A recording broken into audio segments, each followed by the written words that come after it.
Olá, eu sou a Rosângela Leite e estamos aqui em mais um podcast dos Unificados. Hoje temos aqui como convidado Roberto Eloane. Ele é professor da Unicamp. Seja bem-vindo.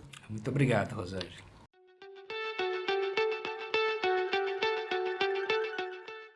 O doutor Eloane ele vai falar um pouquinho sobre a questão do assédio moral, que está pegando muito nas fábricas, nos ambientes de trabalho. Então, é uma questão muito importante para a gente estar conversando no dia de hoje.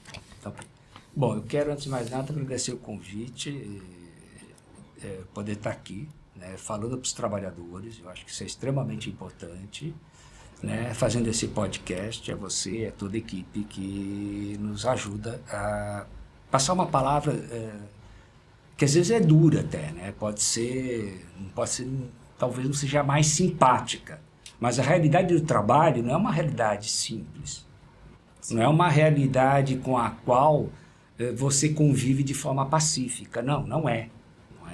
O mundo do trabalho cresceu em termos tecnológicos de uma forma significativa. Quando eu falo um crescimento, é um crescimento tecnológico, é um crescimento econômico. Hoje se gasta muito em maquinário, hoje se gasta muito em infraestrutura, mas se gasta muito pouco em pessoas. As pessoas são vistas nesse ideário neoliberal no qual todos nós nos inserimos, né? Não interessa se eu sou um professor na Unicamp, professor titular, ou se eu sou o trabalhador mais humilde, né? Nós temos por trás um ideário neoliberal que busca resultados e de preferência imediatos. Esses resultados têm que estar sempre sendo potencializados cada vez mais. Quando eles cumprem a meta, a seguir, depois de 6 meses, a meta subiu. Eles estão mais treinados. Então, isso faz com que as pessoas adoeçam. E daí a questão do assédio moral. Questão essa que eu me especializei. Né? O mérito era Margarida Barreto, nós começamos juntos, pesquisando a questão do assédio moral, sexual e discriminação no trabalho, né? Práticas racistas. Isso se deu quando eu sou professor na Unicamp, hoje dedicação integral, mas naquela época era professor na Fundação Getúlio Vargas, convidado na Santa Casa, na medicina da Santa Casa e na Fundação Getúlio Vargas, né? E depois prestei concurso para a Unicamp. E é muito interessante porque quando Margarida, nós estávamos dando uma aula conjuntamente para médicos, todos médicos, né, que vinham se especializar nessa área do trabalho, a chamada medicina social do trabalho, medicina do trabalho, né, e os médicos começavam a falar mais deles do que dos pacientes, mais deles do que da nosologia do problema, do ponto de vista médico. É muito interessante, né? E um dia eu até brinquei, isso está parecendo terapia de grupo e não aula, porque todo mundo começa a falar, um que tá fazendo uso indevido de certas drogas para continuar trabalhando, para poder atender, como eles diziam, 60 pacientes no dia, 80 pacientes no dia. O recorde foi 120. Veja bem, quando você tem um recorde de 120 pessoas atendidas em um único dia, você não está praticando medicina. Você está se matando, inclusive a si próprio. Né? Quer dizer, e não dando a devida atenção ao paciente. Né? E vejam bem, médicos que na maior parte das vezes estavam se preparando para lidar com o trabalhador. Seja ele na área de serviço, seja ele na área extrativista, seja ele na área industrial. Né? Então nós vivíamos numa lógica sistêmica que desconsidera o humano. O assédio acaba sendo produto disso. Né? Ele é produzido, e ele é produzido justamente no local do trabalho. Mas a gente não pode ser irresponsável e achar que tudo é assédio. Esse tipo de erro a gente não pode cometer. Porque se nós cometemos esse erro, a justiça começa a reagir e simplesmente os magistrados começam a indeferir. Indeferido por ineptos, indeferido por uma materialidade, etc, etc e tal.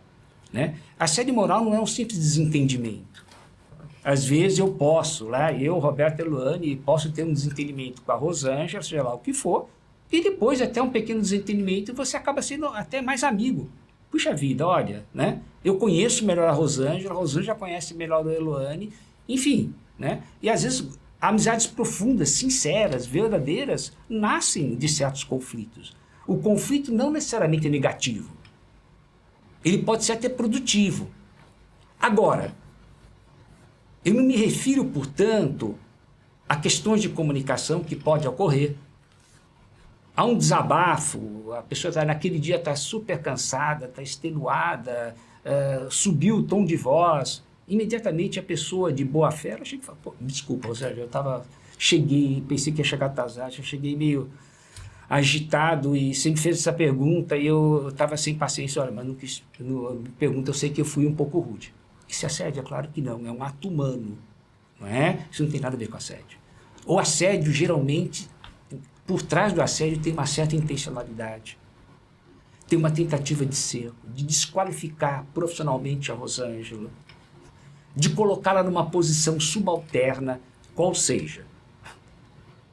O assédio, ele fere, ele atinge a dignidade das pessoas. Num ambiente no qual o desrespeito não é tolerado, dificilmente nós vamos ter muitos casos de assédio. Seja o moral ou seja o sexual. Podemos até falar do sexual daqui a pouco. Né? Mas a gente dificilmente vai chegar a um caso de assédio, mesmo que haja no começo um certo desentendimento, às vezes até uma questão pessoal, uma certa animosidade, alguma coisa, como se fala na gíria, meu santo não bate com o dele. Tudo bem, às vezes pode acontecer isso. Né? O local de trabalho não é o local de grandes amores, embora possa ocorrer, e muitas vezes ocorre, né, em função do trabalho, grandes amizades. Sim. Nascem grandes amizades. Né? É porque também é um ambiente que a gente Exatamente. fica... Muitas vezes a gente fica mais tempo no ambiente do trabalho do que na nossa própria casa. Perfeito. Né? E por isso mesmo, Rosângela, essa observação tua é muito boa, por isso mesmo, por ficarmos muito no ambiente de trabalho, eu tenho escrito bastante sobre isso. É que também a gente comete erros. Dentre eles, muitas vezes, um estouro, uma coisa, assim, uma palavra maldita, né? Em língua portuguesa é muito boa. Uma palavra que foi proferida e não deveria estar. Não quer dizer que eu estou assediando alguém.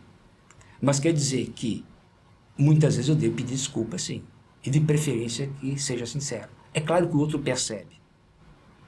Quando é sincero ou quando simplesmente é uma formalidade, né? Ou é algo hipócrita, cínico. São coisas muito diferentes. Como que a gente caracteriza? Então, o assédio moral, ele tem por trás sempre uma atitude de desrespeito, de desconsideração com o outro. Ele pode se dar através de microtraumas, como a gente costuma dizer, microagressões, né? Ou como teoricamente o Lehmann colocava, que existe um conjunto de atos. Hans Lehmann foi um dos pioneiros no mundo, né? Ele escreveu o texto Mobbing, em 86, e num livro, catatal desse, ele coloca que, às vezes, o assédio se caracteriza por um conjunto de atos lícitos que, no seu conjunto, e dependendo da forma, se tornam ilícitos. Vamos dar um exemplo fácil, todo mundo vai entender. Por exemplo, eu chego para alguém e peço que aquela pessoa, eu sou um gestor, refaça o trabalho, que não está legal, precisa ser refeito. Então, muitas vezes é minha obrigação. Sim. Só que devo fazer de forma respeitosa. Eu não posso chegar, por exemplo, não sei se esse exemplo, eu oriento trabalhos de mestrado, doutorado, pós-doutorado na Unicamp. Tudo bem. Eu não posso chegar para um doutorando, para um mestrando, e falar, desculpe o termo chulo, mas vou falar. Escuta aqui, essa tese está uma merda, pô. Faz uma coisa decente. Estou desrespeitando a pessoa, não há necessidade disso. Né? E é totalmente improdutivo. Ele não vai melhorar a escrita dele, o raciocínio dele, e assim proceder. Pelo contrário, ele vai ficar cada vez mais ansioso, retraído, e vai escrever provavelmente pior até do que estava escrevendo. A verdade é essa. Agora, eu posso chegar e falar, olha, eu acho que esses capítulos estão muito bons. Agora, esse último aqui, vamos precisar reescrever. Vamos sentar? Vamos pensar nisso? Veja bem, eu estou determinando que ele reescreva um capítulo do trabalho. É minha obrigação. Isso de jeito nenhum é assédio. Juridicamente a gente chamaria de ato de gestão, tá? Grosso modo, estou saindo da universidade, tá? Isso inclusive é minha obrigação. Tá? Eu sou um servidor público, prestei um concurso, não sei quantos concursos, mais 5 internos, cheguei a titular. Eu tenho obrigação de gerenciar pesquisas. Então eu estou cumprindo meu dever. Isso de jeito nenhum é assédio. E orientar da forma correta, né? Orientar da forma correta. Agora, veja bem, se eu faço isso várias vezes ao dia e todo dia, suponhamos, obviamente que tem uma perseguição. Concorda comigo? Sim. Então, isso vale para um hospital, por exemplo, conheço a área de saúde, por exemplo, onde, lá sei, um enfermeiro, uma enfermeira, um médico residente ou não residente, chega o docente, no caso, e manda ele refazer um procedimento. É a obrigação dele. É a vida do outro, inclusive, né, do paciente, que está em xeque. Obviamente, não tem nada com assédio. Pelo contrário, é um dever ético e funcional. Agora, se eu chego várias vezes, todo dia, e às vezes de forma respeitosa, e fico chamando para ele fazer isso, aquilo, aquilo, outro, me desculpe, alguma coisa está de errado. Veja bem, é um ato que normalmente é visto com naturalidade e até dever, que se transforma em algo ilícito e antiético, não é? Que ele perde a funcionalidade. Eu não estou chegando, me permita usá-la como exemplo, não estou chegando para a Rosângela e falando, olha, Rosângela, por favor, faça dessa maneira ou do outro. Não, eu estou chegando para ela, importunando a toda hora, fazendo com que ela se sinta um lixo, uma pessoa incapaz da sua função, e o pior, não é? Que a pessoa muitas vezes acaba acreditando nisso. Esse é o grande problema do assédio. Às vezes a coisa começa como de uma forma até tênue, algo um tanto em tom de brincadeira, né? A pessoa até fica em dúvida do que está acontecendo e aquilo vai crescendo. E o desrespeito cada vez começa a ser maior, etc. e tal. Isso acontece muito. E às vezes usando até outro trabalhador, às vezes acontece muito no chão de fábrica, Sim. né? Usando outro trabalhador para assediar uma determinada pessoa. É o chamado assédio misto, exatamente. Fulano faz melhor que você, por que você não faz igual? Sim, você começa a comparar toda hora e todo momento, né? É uma forma de você causar, inclusive, um certo constrangimento na pessoa perante os outros colegas e fazer com que os demais colegas acreditem que aquele trabalhador realmente faz corpo mole, não colabora com a organização e assim vai, não é? Eu me lembro de uma aluna que ela era uma supervisora de um laboratório da área química, por sinal, patologista, né? Posso falar muito que eu tenho medo, um grama. E ela veio me contar um dia que havia uma disputa política, né, de alguns grupos, etc. e tal, e que alguns encarregados, eles eram estimulados a assediar. Para quê? Para que, a longo prazo, o ambiente ficasse o quê? Praticamente impossível de ser convivido de uma forma pacífica. Era uma forma de causar cisânia, divisão entre os grupos.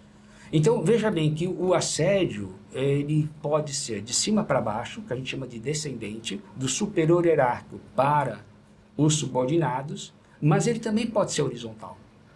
E ocorre horizontalmente. Horizontal é quando os próprios trabalhadores com os próprios Exato. trabalhadores. Mesmo nível hierárquico. Tá? E o pior, cresceu. A gente teve um site que estamos recuperando, foi derrubado na pandemia, não preciso falar por quem, né? Os interessados. ele estava com 8 milhões de acessos e 44.300 cartas. A gente está recuperando. Então, é praticamente a história do assédio moral no Brasil. Tá? O mérito é mais da Margarida do que meu. Mas a gente esteve desde o começo gerenciando esse site. E a gente cansou de ver as estatísticas crescendo do assédio horizontal.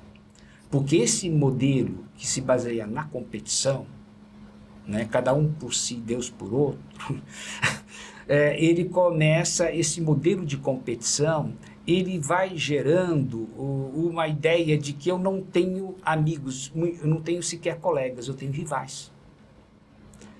E isso vai fazendo com que o outro fique cada vez mais individualista e aquilo que a gente chamava de coletivo de trabalho acaba inexistindo. É por isso que hoje em dia você tem uma geração que está enganada, está sendo totalmente ludibriada, achando que o sindicato não serve para nada. Não, nunca o sindicato foi tão importante. Sim. Nunca o sindicato foi tão importante. Porque nós tivemos, principalmente depois de 2017, uma flexibilização da legislação trabalhista terrível. Cortou direitos, não acrescentou nada.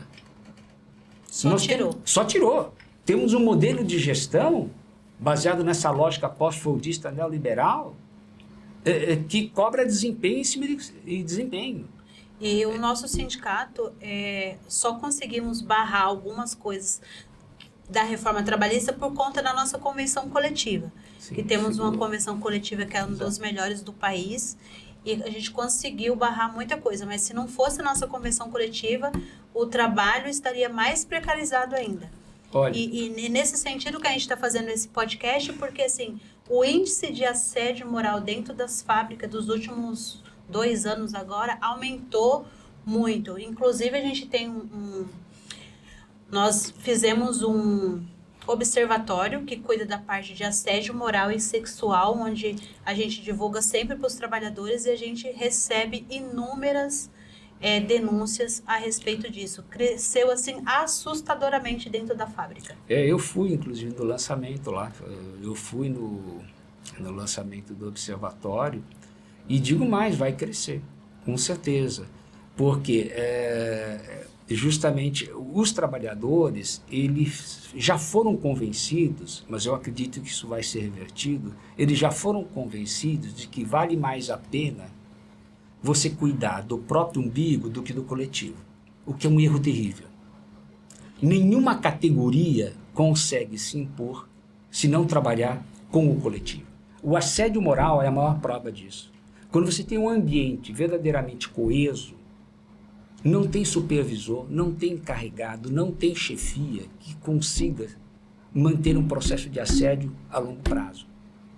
Porque um blinda o outro. Agora, se você tem um coletivo que, em verdade, está dividido, que é um coletivo, entre aspas, mais formal do que verdadeiro, é fácil você assediar alguém, inclusive, você ficar desrespeitando, você gritar, você estipular metas impossíveis de serem cumpridas para demonstrar poder e aterrorizar as pessoas. É a gestão pelo medo. Isso é altamente eficaz. Quem se beneficia é a empresa. Com certeza. E esse problema é um problema estrutural ou como que o... É um problema estrutural. É um problema estrutural e, por ser estrutural, é que você tem que agir coletivamente e politicamente. E o grande mediador disso vai ser o sindicato. Veja bem, se eu sou um trabalhador em determinada organização, seja ela qual for, empresa da área química, não interessa, tá? E eu ajo em função dos meus direitos, eu acho que eu vou ser capaz de garantir os poucos direitos que me restaram sozinho, me desculpe, você não entende nada, está por fora. Você não vai conseguir fazer isso. O que você vai conseguir é ser ludibriado, isso sim. É muito comum o chamado assédio misto, que começa, por exemplo, por alguém que está em cima, e depois os colegas daquele que foi assediado acabam colaborando com o assédio. É muito comum que esses colegas o façam por medo, porque julgarem julgam que, assim fazendo, não serão acometidos. Ou vão garantir o emprego. Ou garantir o emprego, ou mesmo por covardia, seja lá o que for. Ou às vezes é velado assim, tanto num tom de brincadeira, que acaba até os próprios trabalhadores agindo como se fosse uma brincadeira, fosse uma coisa fútil. Se não fosse uma coisa séria, né? Sim. Até que acontece com ele, porque ele não percebe que vai ter um rodízio. Né? Chega um momento que aquele trabalhador que está sendo assediado, inclusive, até porque ele já está adoecido ou coisa semelhante, ele vai sair da organização ou vai ser posto para fora. É por isso que, por exemplo, são muito visados sindicalistas, cipeiros, pessoas que representam o coletivo, porque são personas não gratas, né? São pessoas que atrapalham, entre aspas, aqueles que são autoritários, aqueles gestores também que são inseguros. Muitas vezes o assédio é produto também de uma grande inabilidade de lidar com pessoas que não estão preparadas para o mando, para o poder, né? E é obviamente que alguém vai ser escolhido, ou algum grupo vai ser escolhido ao depois. Porque o importante é que você mantenha um certo nível de tensão e que as pessoas se convençam que precisam daquele trabalho e que devem se curvar, se rebaixar para manter o emprego. E isso funciona. Isso foi feito na área dos bancários, isso foi feito com os químicos, isso foi feito com pilotos de avião. Eu pesquisei pilotos, controladores de voo, com eficácia. Estou falando dos casos com grande eficácia. Isso foi feito com petroleiros. E isso é feito no mundo todo, com êxito. Falávamos antes da gravação do programa, estávamos conversando que, veja bem, com os colegas, que é um fato interessante, né? Porque você tem uma situação, muitas vezes, que quem está de fora não consegue perceber bem por que aquela pessoa está no trabalho. Se ela está passando tão mal e se ela é competente. A gente sabe que o trabalho, boa parte de nós trabalha sim pelo salário, mas não só. Há pessoas que têm, de fato, uma vinculação afetiva com o trabalho. Sim. Tem uma vinculação afetiva com os colegas. E quando você tem a possibilidade de ruptura, por exemplo, é muito difícil a pessoa não adoecer e não sofrer. E é por isso que o assédio ele pode gerar, sim, doenças físicas e psíquicas, tal como depressão, ansiedade, que virou uma verdadeira epidemia. Não sou eu que estou dizendo isso, a Organização Mundial de Saúde. Muitos falam que é o nosso mal do século, né? É o mal do século, é isso mesmo. A depressão, pode levar ansiedade. até a pessoa ao suicídio. A ideação suicida é suicídio. Aliás, agora a última estatística da Previdência, agora, saiu há pouco tempo, nós estamos com 523 mil trabalhadores afastados por transtornos psíquicos. Os que conseguem afastar, né? Exato.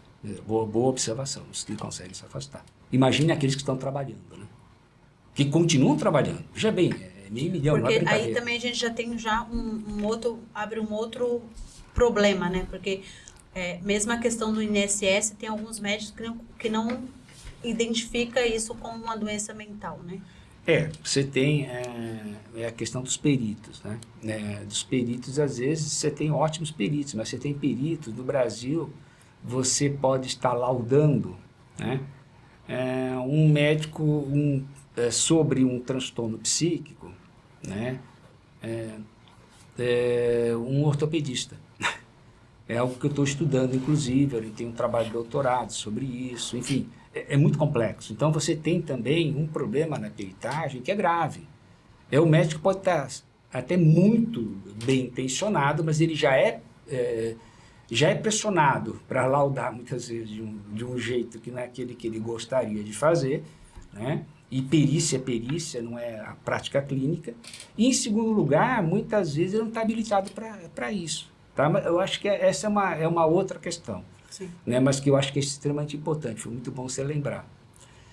Então, eu acho que a gente tem um problema, o modelo atual, esse grau de pessoas adoecidas, se dá pelo medo da perda de emprego, pelo que isso vai acarretar, inclusive na família, que não sabe o que está acontecendo dentro, no chão de fábrica, e não vai entender. E muitas vezes a pessoa não tem a consciência, né? Porque hoje em dia tem algumas pessoas ainda que acham que a questão da pessoa ter uma ansiedade, ter algum problema crônico da saúde, acha que é muita frescura, que às vezes a pessoa está arrumando desculpa para não trabalhar ou quer ficar em casa. Então tem essa questão ainda, que é um mito na sociedade que acaba impactando, né, no trabalhador. E está em todas as classes sociais, e desde pessoas muito simples acreditam nisso, até pessoas super preparadas intelectualmente.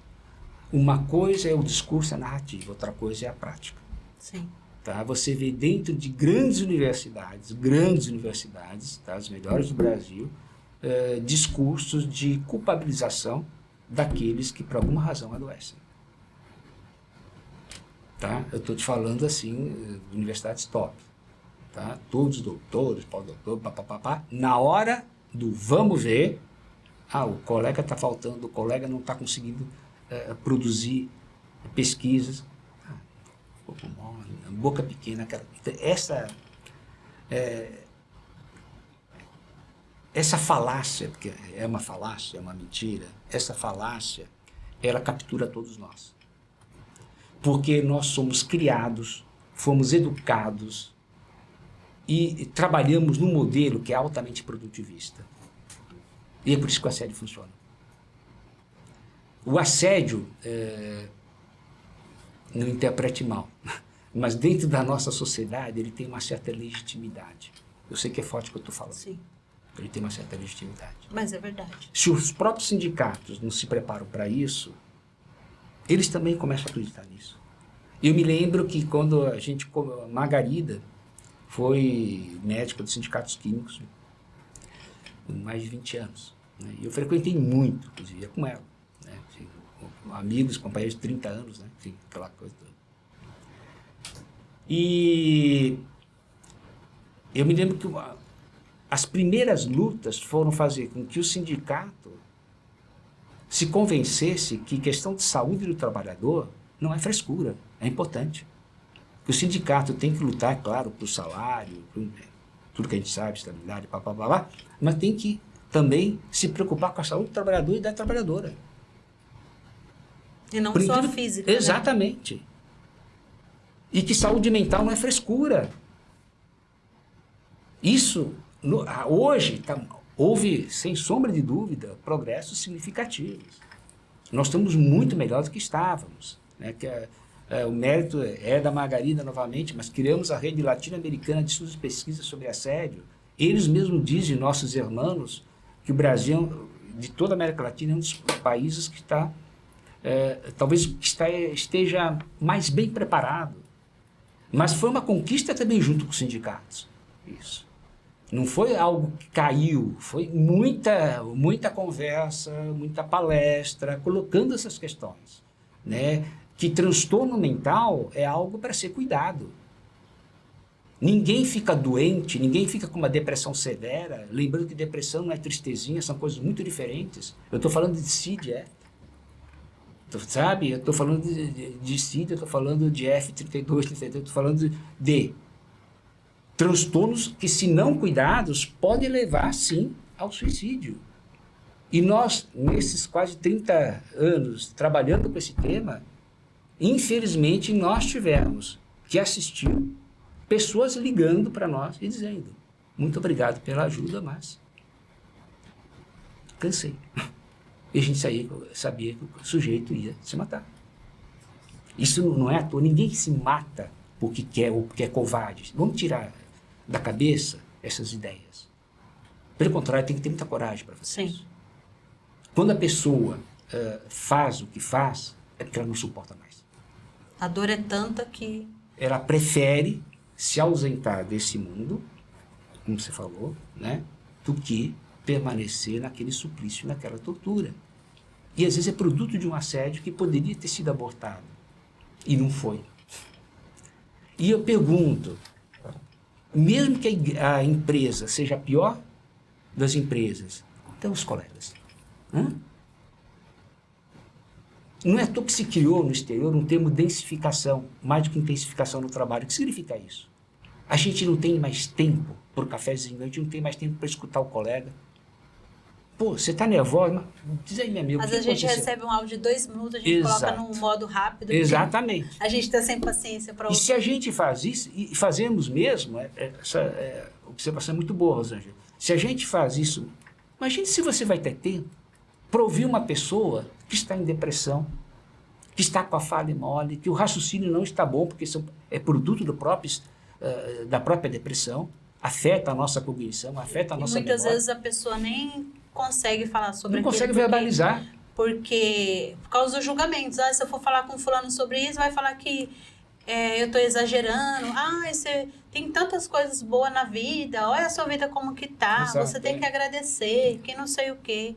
Aí sempre vem... Aí a pessoa não quer ouvir tanta coisa e acaba ficando com aquela coisa para ela e vai piorando. E vai piorando. E chega um momento que ela... Não aguenta mais. Não aguenta mais. E acontece o que acontece. Então, por isso que é muito importante a gente conversar um pouco, né? Explicar para o pessoal sobre esse tema. Porque muitas vezes também as pessoas acabam ficando doentes sozinhas e a dificuldade da gente combater também é porque muitas vezes a pessoa está naquele círculo vicioso e ela não consegue identificar a questão do assédio. Por isso que é muito bom a gente estar conversando com o pessoal aí para entender como que é o assédio, como você... E é uma coisa muito difícil, dependendo se for uma coisa assim, igual, se não for no coletivo, se a gente não unir, é muito difícil para provar também, né, para mostrar para a justiça. Então, são uma série de coisas. É a chamada prova diabólica, né?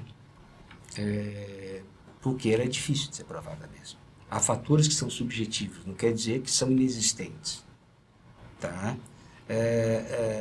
E se você não tiver, por exemplo, num ambiente no qual a pessoa tem certeza que ninguém vai testemunhar a favor, obviamente que ela vai pensar 2 vezes antes de assim proceder, né? Então, nós temos algumas dificuldades que ficam visíveis para todos nós, que essas dificuldades só vão diminuir, elas só vão passar a não ser mais dificuldades, mas ao contrário, talvez uma forma de ajuda, se o coletivo de fato agir como coletivo. Tá? Houve, acompanhando nesses anos, centenas, milhares de casos, né? E em alguns casos ficou evidente que foram as provas testemunhais, foram os colegas que fizeram uma diferença gigantesca. Primeiro, pelo apoio emocional. Uma pessoa que passou por um assédio, está entrando em depressão, ou já está em depressão, se ela tiver um apoio, ela consegue se reerguer. Se ela tiver um apoio da família, dos colegas, ela consegue parar, pensar e ver qual é a melhor estratégia. Sozinha ela não se vê capaz, e realmente não, é muito difícil uma pessoa que está sob hostilidades, que está se sentindo constrangida, humilhada, ter força para reagir, né? Geralmente, quando ela entende o processo, o que está acontecendo, ela já entrou em depressão. E é por isso que as pessoas falam, puxa vida, mas ela não... Por que ela não reagiu logo? Não reagiu porque ela pensou que aquilo era uma coisa natural, que estava no começo, que era um desentendimento. E não era, a coisa vai crescendo. E à medida que a pessoa vai ficando passiva, obviamente o agressor ou a agressora também continua o quê? Assim procedendo. Há casos que o próprio assediador não está percebendo o que está acontecendo, pode haver sim, né? Mas a organização é igualmente responsável. Existe uma solidariedade, em termos jurídicos, aí, uma responsabilidade, né, em relação a esses casos. Por quê? Você não pode colocar no comando, no gestor, por exemplo, que não tem preparo para ser gestor. Você não pode colocar um encarregado que é destemperado, que não sabe lidar com as pessoas, que não sabe dar uma ordem sem ser rude, sem ser grosseiro, até desrespeitoso. Ele não tem. Então, veja bem, a organização ela tem o dever do ponto de vista ético e do ponto de vista legal, ela tem o dever de cuidar para que as pessoas que têm poder de mando sejam pessoas adequadas, que zelem pelo respeito, que saibam gerir um ambiente sem humilhação, sem constrangimento, enfim. Mas muitas vezes as empresas não estão preocupadas com isso, estão preocupadas só na questão do lucro. Muitas vezes elas podem estar preocupadas exatamente no contrário. Quer ver? Eu vou te dar Meu pós-doutorado foi sobre assédio no jornalismo. Eu fiz na USP, na Escola de Comunicações e Artes. Tá? Embora a minha formação básica seja Direito e Psicologia, mas o pós-doc eu queria entender um pouco melhor os processos de comunicação e tal, e eu fui fazer um pós-doutorado na Universidade de São Paulo, Departamento de Jornalismo e Comunicação. E foi muito interessante, que daí eu fiquei sabendo de alguns casos escabrosos, por exemplo. Um grande jornal no Brasil, ele mantinha um sujeito notoriamente assediador, moral e sexual, porque era o cara, usando um termo bem chulo, que punha a turma na linha. Era uma espécie de, como é que eu diria, capataz, piorado. Certo? Até que ele se desentendeu com uma amante e tal, deu um tiro e tal, daí o jornal concorrente denunciou. Que inclusive esta moça entrou no lugar de outra que ele tinha assediado moralmente para que ela entrasse. Imagine, até que eles se desentenderam. Veja bem, ou seja, você colocou um jagunço para gerir uma redação. Deu para entender? Sim. Então, às vezes, você pode ter isso. A gente já teve problema numa fábrica, muito problema de assédio moral, e de tanta gente ir lá conversar com os trabalhadores, pressionar a empresa mandou embora, só que uma outra empresa da mesma categoria nossa contratou essa pessoa para voltar na gestão. E a primeira reunião que a gente teve na empresa, a gente falou, a gente já teve problemas em outras empresas por causa desse mesmo motivo e tal. E a empresa não quis saber, contratou e manteve lá, e a gente sempre no pé. Então, ele vai saindo de uma fábrica, vai para outra, faz a mesma coisa, vai dali. Mas se é um sindicato que não está combatente, que não está ali na porta da empresa, conversando com os trabalhadores e pressionando, a empresa vai deixar vai acontecer isso. Algumas a gente teve êxito, que a gente teve algumas provas, algumas coisas, a gente conseguiu colocar até processo coletivo e tal, mas igual eu sempre falo, tem outras que a gente tem bastante dificuldade nessa questão do próprio trabalhador se identificar o que é o assédio moral ou sexual, e a questão de provar pra gente junto com os trabalhadores. Às vezes a gente só indo lá, fazendo assembleia, roda de conversa, a gente consegue ainda pressionar uma empresa a outra a mudar de setor. Às vezes a gente fica tanto no pé que a empresa acaba mandando embora, só que ele sai dali, vai assediar em outra empresa. Sim. Ou às vezes até na mesma empresa, por exemplo. Alguns bancos, não todos, mas alguns bancos, isso é muito comum.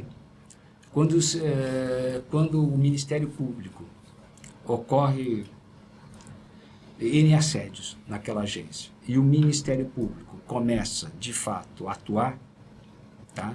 Termo de ajuste de conduta, assim, podendo levar até uma ação civil pública, etc. e tal, o que eles fazem com aquele gerente? Pega o gerente e coloca para outra agência. E eles, notoriamente, é um grande assediador. Deu para entender? Se simplesmente troca o sujeito da agência, resolveu o problema. Então, você tem casos que você está falando, quer dizer, tá na área de serviços também, obviamente está na área química, né? Aliás, na área química, Margarida, me lembro, isso há muito tempo, tinha um caso, tinha um índice elevado de contaminação. Contaminação, inclusive, em mulheres e homens, na linha de manipulação de forma inadequada de certos produtos químicos, não é? E aqueles que se rebelavam eram assediados moralmente para cair fora. Bom, Margarida fez uma denúncia, me lembro, a gente fez, acompanhamos direitinho, ficou impossível manter o sujeito lá, eles pegaram, daquela unidade e colocaram para outra unidade que era no interior. Mudaram simplesmente. Quer dizer, se você não tiver o sindicato que acompanha, de fato, até para poder municiar o Ministério Público não está dentro da fábrica. Sim. Você pode ter o melhor procurador do trabalho, e ele tem amizade com vários, inclusive, pessoas ótimas. Mas você não vai conseguir saber tudo o que está acontecendo. Eles dão um drible, eles dão um passa-moleque, como você fala. Você pega o sujeito, tira da cena e vai colocar na outra. E ele vai fazer a mesma coisa.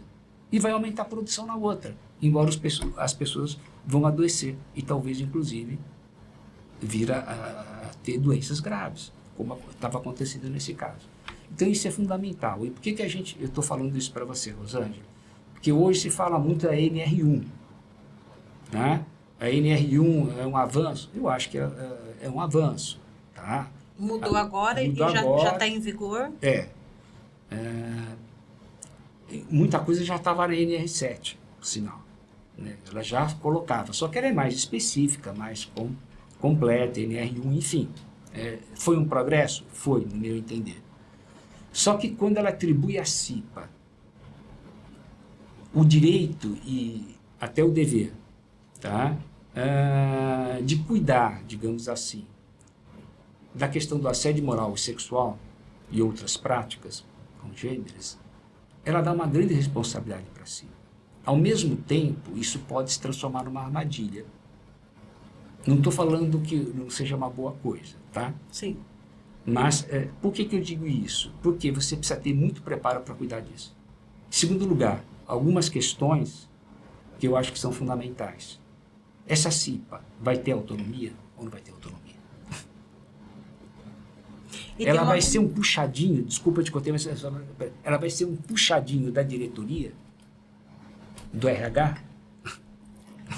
E tem uma outra questão, assim, porque muitas vezes as pessoas que querem entrar na CIPA, ela não vê esse papel fundamental do cipeiro. Muitas pessoas ultimamente só estão entrando na CIPA por conta da estabilidade. Exatamente. E a estabilidade, muitas pessoas acho que não sabem, mas a estabilidade dos cipeiros é exatamente para isso, para ser uma CIPA mais combativa, uma CIPA que realmente se preocupa com a saúde dos trabalhadores, que está ali atento no que está acontecendo, sempre colocar e registrar na ata de reunião o que está sendo pedido, se a empresa está fazendo. Perfeito. Então, por isso que é extremamente os trabalhadores, quando se candidatarem a cipeiro, eles ser do chão de fábrica e ter interesses iguais dos trabalhadores. É isso mesmo. Porque igual o senhor estava falando, se for uma CIPA que só da gestão da empresa, primeiro que não vai ser uma CIPA compatível. Sim. Se tiver algum problema que esteja na empresa, eles não vão resolver, só vão ir meio que varrendo por debaixo do tapete, empurrando ali com a barriga até acabar aquela gestão. Por isso que até para ir concluindo o raciocínio, eu acho que você colocou muito bem, Rosângela, eu concordo com tudo que você falou. Eu acho que, quando eu pergunto, olha, Eloane, o que você acha da NR1 e da possibilidade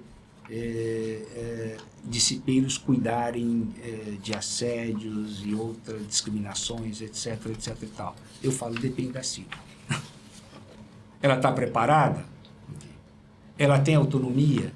Ela tem gente que é capaz, de fato, de cuidar dos seus colegas e veem essas pessoas como seus colegas e não como subordinadas? Ok, então vai dar certo. Caso contrário, esquece, não vai dar certo. Não é bom nem para quem está lá dentro. Então, é muita responsabilidade cuidar desses temas e é muita responsabilidade, precisa muito preparo, cuidar da saúde mental das pessoas. Pessoas não são casos, não são números. São gente que sofrem, que ficam deprimidas, que entram em depressão, entram em desespero e podem querer colocar um fim à vida. Então a gente não pode brincar com essas coisas. Sim. O assédio moral é uma falha do sistema ou faz parte da forma como o trabalho está organizado hoje? Então é uma coisa que Margarida e eu lutamos desde o comecinho, quando nós começamos a trabalhar esse tema no Brasil. A gente começou a desenhar o site quando a gente era professor na Santa Casa, na Medicina Santa Casa, em 98. 2000 para 2001 ele começou a rodar. E a gente começou a combater essa ideia de que o assédio moral basicamente é uma questão individual. Ele é uma questão organizacional. Ele está dentro da organização, em função da organização e no trabalho. Então tem que deixar muito claro. Há casos que realmente é a personalidade do sujeito, é um neurótico, há casos sim, que é um caso quase de psiquiatria, né? Há pessoas que realmente jamais poderiam estar naquele cargo como gestor. Mas cabe à organização afastá-los do poder, sem sombra de dúvida. São ineptos.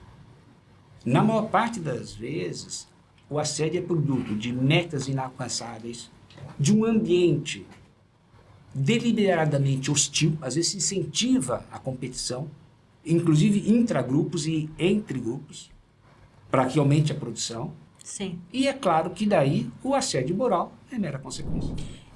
Vamos falar um pouquinho agora sobre a questão do assédio sexual, que também aumentou muito, inclusive nas fábricas? Então, o assédio sexual é uma outra forma de violência, obviamente, né? E perversa também, bastante perversa. E ele tem aumentado porque, tal como o feminicídio, apesar de toda a legislação que nós temos hoje, muito mais punitiva, né? O feminicídio aumentou. Sim. No Brasil todinho, desde o sul, passando pelo sudeste até norte e nordeste, sem sombra de dúvida. Por quê?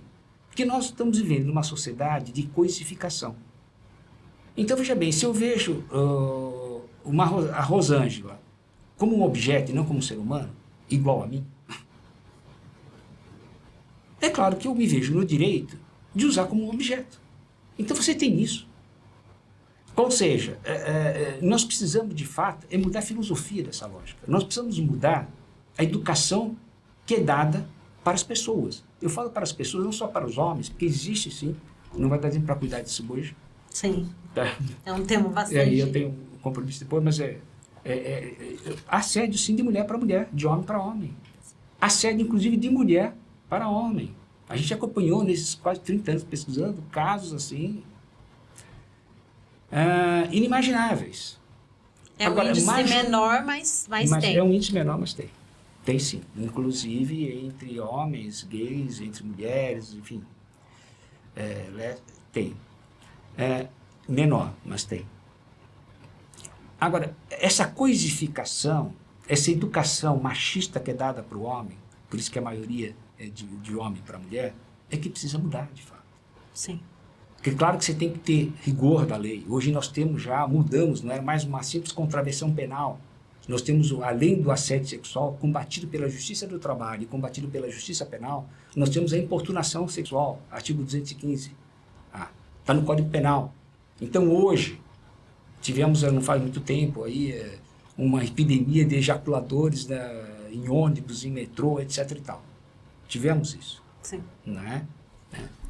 E o que acontecia? A legislação, isso era visto como uma contravenção, o delegado dava um chá de cadeira no sujeito, ele não podia fazer mais nada, porque a lei... E depois mandava embora. Na prática era isso. Uma multinha, tal, alguma coisinha, tchau, até logo, passava bem. Hoje não. É crime previsto no Código Penal, da cadeia. Quer dizer, avançamos. Mas a importunação sexual continua existindo. Sim. O que significa? Muito. Dentro, inclusive, do trabalho também, e fora, nos coletivos, etc. e tal. Sim. Então, passada de mão boba, brincadeiras de cunho altamente sexual, a pessoa diz que não quer, que não gosta daquilo e continua. Esse tipo de constrangimento continua, porque nós somos mal educados. Então, nós temos que trabalhar desde a mais tenra idade e pregarmos verdadeiramente respeito. Respeito não é simplesmente ter medo do dispositivo legal. Respeito é quando eu acredito que eu me relaciono com uma pessoa que tem os sentimentos que eu tenho, sofre como eu, chora como eu, tem as mesmas necessidades e as mesmas fragilidades. Daí sim, eu estou sendo ético. Eu sou ético quando eu vejo um outro que poderia ser eu. Se a gente conseguir fazer isso, nós vamos mudar isso. Caso contrário, nós não vamos mudar tão cedo. E é o nosso papel, né, de pai e mãe, ter essa conversa. É nosso papel de pai, de mãe, de escola e de sindicato também. Sim. E de sindicato também. E o sindicato também pode educar. Nós estamos fazendo o que aqui? Não, então, na Sim. Rosângela, então, é isso que nós vamos ter que fazer isso. Rosângela. E tirar esse machismo estrutural que está colocado na sociedade desde que o mundo é mundo. Mas Infelizmente. no século que a gente vive hoje, isso é uma questão, acho, gravíssima, né? Sem dúvida, Rosângela. Sem dúvida. Porque parece que a sociedade ela não está evoluindo, ela está retrocedendo. Mas precisamos mais de mulheres como a Rosângela. Né? Eu tento fazer meu papel e sempre alguém, alguma coisa. A gente no sindicato temos bastante cursos de formação também, não somente para os dirigentes, né, mas para a categoria dos trabalhadores. Inclusive, a gente já fez junto um curso de cipeiro, né? Com os trabalhadores, a gente sempre tenta, né? Tem anos que a gente tá mais corrido por umas questões ou outras. A gente está tendo, igual eu falei, né, bastante demanda nas empresas, mas mesmo assim, dentro do nosso possível ali, da nossa categoria, a gente sempre está tentando fazer curso para os próprios dirigentes, por mais que, assim, a gente seja mais entendido um pouquinho, né, ter uma consciência de classe um pouco melhor, mas querendo ou não, a gente sempre às vezes faz ali um comentário machista, muitas vezes a gente acaba fazendo ali numa rodinha uma brincadeira homofóbica, um racismo ali estrutural. Então a gente sempre, mesmo nós que estamos sempre fazendo curso, estudando, a gente sempre tem que estar policiando. Imagina quem não tem essa estrutura para fazer isso, né? Então, por isso que a gente sempre é bom estar conversando com o amigo, não chamar atenção na frente de todo mundo, mas passou um pouco, coleguinha, acho que aquele seu comentário ali não foi legal, porque, assim, um comentário homofóbico, um comentário machista, ou às vezes a gente, mulher, acaba reproduzindo algum comentário mesmo machista, fala assim, depois que passa, chamar, acho que esse comentário não foi legal, a gente está fazendo aqui, a gente tem que estar melhorando. Como que a gente vai ensinar o outro como que se deve fazer uma questão, sendo que a gente mesmo não está se policiando. Se pelo menos a gente ter a consciência de que aquele ato a gente fez foi errado e tentar corrigir, eu acho que para mim já é válido, né? Porque tudo na vida que a gente faz e que a gente percebe que a gente está fazendo é errado e começa a corrigir, eu acho que já é válido e que a gente mantenha isso dentro da nossa sociedade, nossa família, nos lugares que a gente vai, na igreja, no barzinho, em qualquer canto, eu acho que é um método bem válido. E eu acho que e é isso que a gente sempre fala, né? Então, a gente tô aqui aprendendo, né? Mas o que a gente vai aprendendo, a gente vai passando para frente. Você pode falar sobre o aplicativo que tem sobre a questão, acho que do assédio, né? Isso. Para a gente... Depois dessa conversa nossa, né, eu acho que o ouvinte pode achar que a gente está sendo muito negativo, muito pessimista. Não, mas tem um monte de coisa boa acontecendo, né? Os sindicatos estão mais preparados. Eu acho que em algumas esferas da sociedade civil houve realmente um avanço. Inclusive, o nosso site ele foi derrubado na pandemia, estamos recuperando, né? E temos também um aplicativo que foi uma iniciativa, foi um acordo entre o Ministério Público do Trabalho, a Organização Internacional do Trabalho e a Unicamp. Nós somos convidados, tivemos a honra de ser convidados para desenvolver um aplicativo de informação e denúncia sobre assédio moral, sexual e discriminação no trabalho. E é um aplicativo, né? Desde o começo, conversando com o pessoal do Ministério Público e da OIT, ficou claro que a gente queria fazer algo totalmente gratuito, como o nosso site. E eles concordaram plenamente com isso.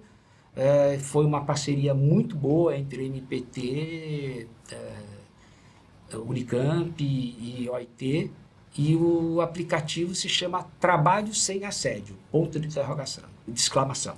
Trabalho Sem Assédio. Então, basta entrar no Google Play, pega o celular, entra no Google Play e baixa. É 100%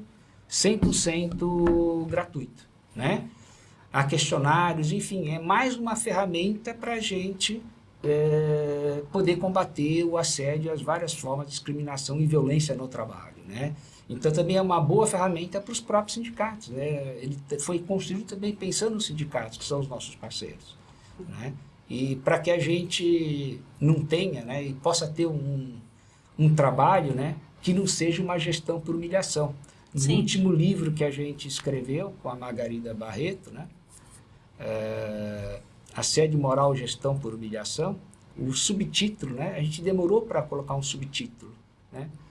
Daí eu me lembro que nós conversamos muito uma tarde toda, eu falei, olha, eu acho que o assédio moral, antes de mais nada, é uma gestão por humilhação. E daí nós colocamos assédio moral, gestão por humilhação. Daí talvez a gente tenha o quê? Uma forma de trabalhar, de conviver, como você muito bem falou, inclusive em relação ao assédio sexual, né? Que não seja uma humilhação, né? Sim. Que seja colaborativo, que seja um lugar no qual a gente se sinta bem. Até porque, como no comecinho da entrevista lá, você mesmo falou, e concordo 100%, a gente passa boa parte da nossa vida no trabalho, em função do trabalho, né? Então não é saudável a gente passar... Já que a gente precisa trabalhar, né, maneira. que seja um ambiente saudável. E que seja um ambiente gostoso para você ir, porque ninguém merece sair de casa. Muitos trabalhadores aí das fábricas que acordam 3h30 da manhã para se arrumar, para pegar a condução, para chegar no trabalho e viver num ambiente hostil. E é por isso que o título desse aplicativo, né, o nome é justamente Trabalho Sem Assédio. Ponto de exclamação. É o que a gente pretende. Tá bom? A gente falou de alguns temas, né? A gente coloca algumas coisas como se fosse ruim, mas a gente está aí, todo mundo se juntando para que seja uma coisa que a gente consiga combater e aos poucos acabar, para que todos os trabalhadores e as trabalhadoras tenham o direito de trabalhar num ambiente saudável, voltar para suas casas, para suas famílias saudáveis e ter um ambiente digno em casa também, né? Porque muitas vezes a gente acaba ficando doente no trabalho e leva essas coisas ruins para dentro de casa, né? Obrigado pelo convite. Eu que gostaria de agradecer, né? Se pudesse, a gente ficava aqui horas, mas foi um tema muito produtivo. Espero que você aí se inscreva no nosso canal. Temos nosso sindicato também, o Observatório, né? Nosso. Então, você estiver sofrendo algum tipo, não seja só assédio moral ou sexual ou qualquer tipo de discriminação ou situação grave no seu ambiente de trabalho, pode aí contar conosco. E até logo.